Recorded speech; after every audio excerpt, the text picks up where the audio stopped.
Thank you, General Milley. I have a long speech prepared for the closing remarks, but I know you guys were all champions for the stamina to stay this long. I might be crazy to deliver concluding remarks after General Milley. So I just quickly want to thank Stephanie and Julie and the Carter family for really trusting us with this event.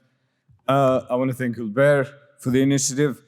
We had a really good conversation with Dr. Carter back in October because we were really close. He helped us with SCSP and we were really close to launch a major effort with him, Eric and General McMaster. But unfortunately, with his passing, we just stopped because it's so hard to find a leader, a person, an incredible individual like Dr. Carter. And so this is our way of really honoring his legacy. So again, Stephanie, thank you so much, and Julie for being a tremendous partner. The second thing I wanted to say is I want to thank all the advisors of the SCSP. We have a lot of advisors. If you can see from our last report that we published on the Offset X, we had about 150 people that participated through our process.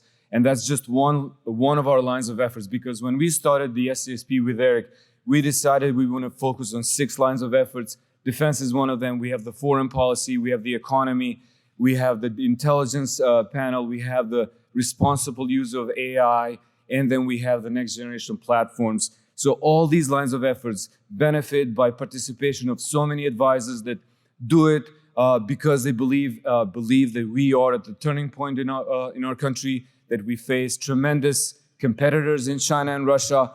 And as I said it in my remarks, that I don't want to read it, only the people of Ukraine and the people of Taiwan that feel it on the air and sea, feel it every day. What does it mean to face a autocratic regime near your border or around your border? So we have to stay focused. I would like to always remind ourselves that we have to rebuild our strategic confidence, as General McMaster says time and again.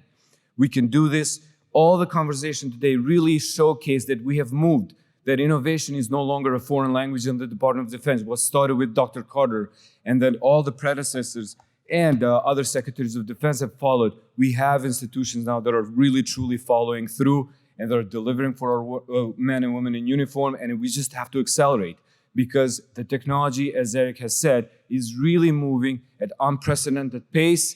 And what we've seen since November is something that is going to revolutionize our economy, our society, our education, and ultimately national security.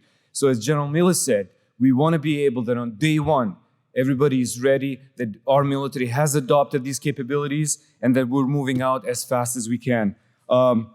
Lastly, I just want to highlight that we have an upcoming summit on September 21st, which is our 3rd Global Emerging Technology Summit, with the purpose of really bringing allies and partners closer to these conversations. And so please watch out for more announcement as Joe and our foreign policy team really starts announcing that summit.